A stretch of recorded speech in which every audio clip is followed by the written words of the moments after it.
Well, today I was gonna give you guys another video of mainly concentrating on interior stuff. You know, what's going on inside the boat. Well, nothing much is going on unless I do it. So I'm going to tell you about what I did. And well, instead of talking about it, let me just show you.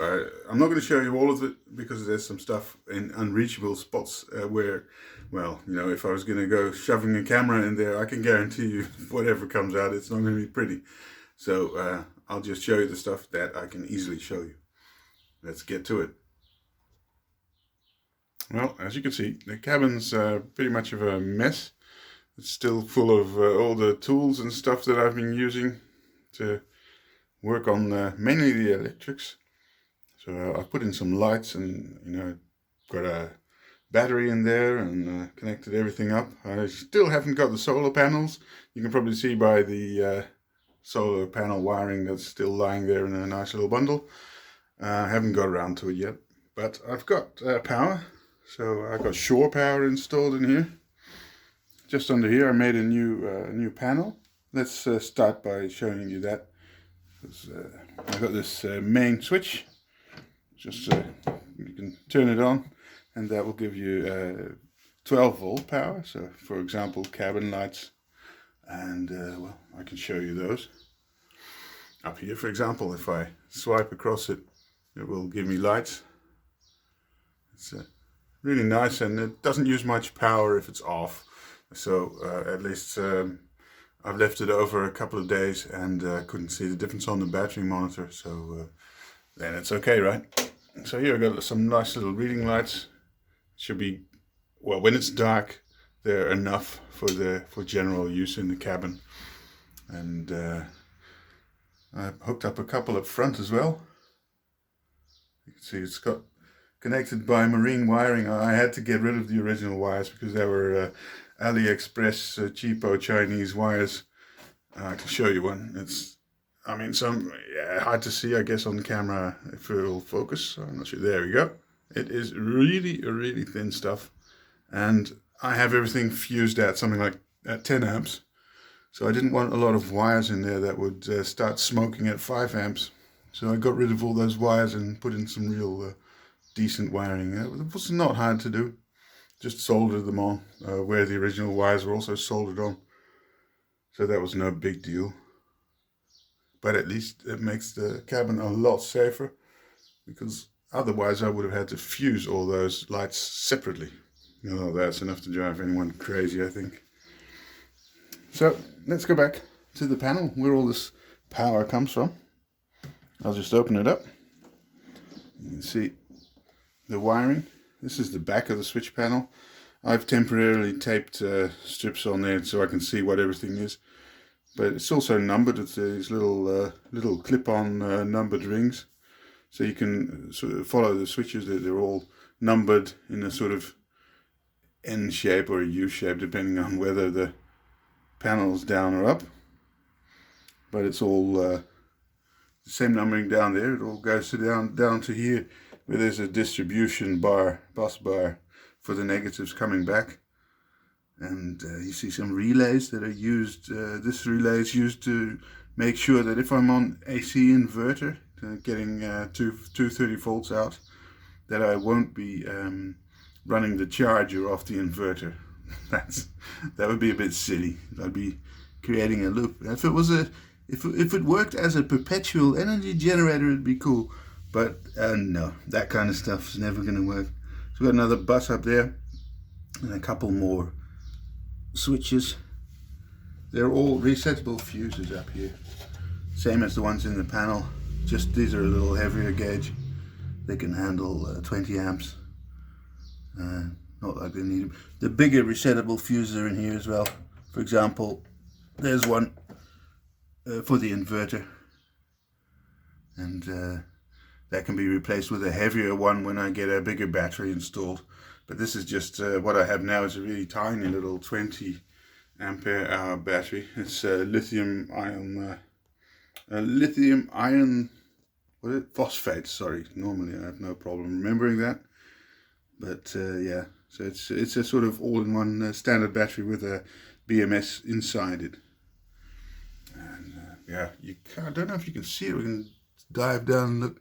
There's just this tiny little charger with the green light, and there's a AC inverter at the bottom there, right over here. AC inverter, and it's all hooked up again via relay. This time a pretty beefy one, because it's should be able to switch to full. Well, basically theoretically it could draw 100 amps, but I've fused it so it can never do that at the moment. So I don't want to sort of you know, kill that stuff. It's all cheapo Chinese stuff. So I did hook it up with a proper earth, because it was normally not. It was just floating. I don't like that, except for the boat. You want that to be floating.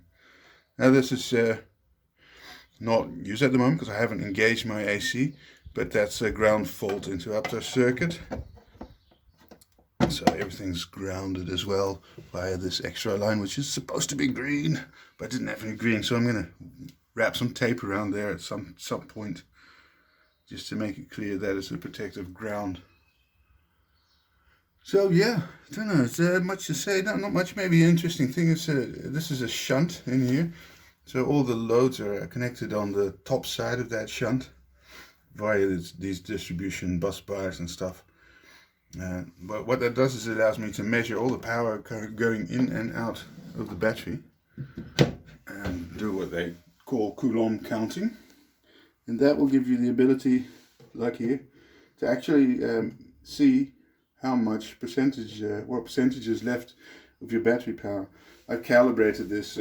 Nominally this battery is supposed to give me 20 amp hours, but I can get 17.5 out of it before I start to get nervous and decide to cut it off.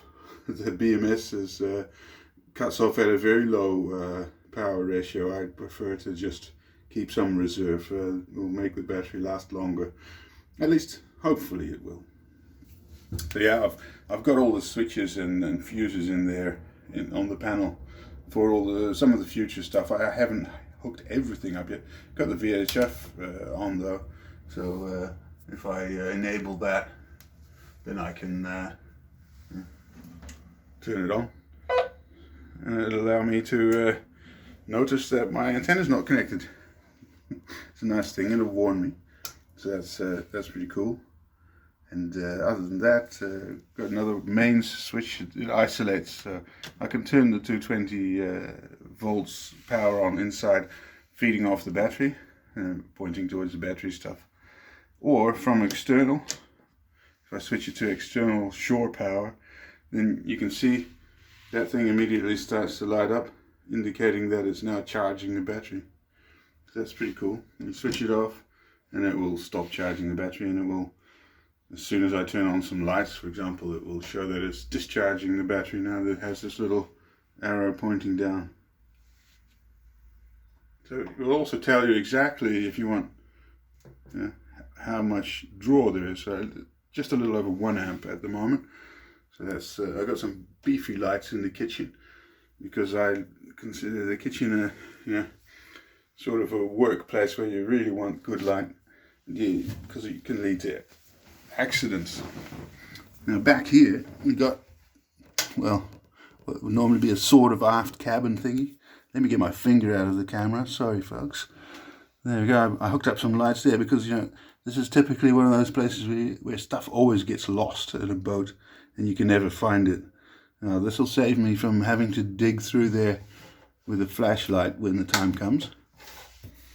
And I got the same, just a little switch that I mounted in there. Same on the other side, at the front, basically.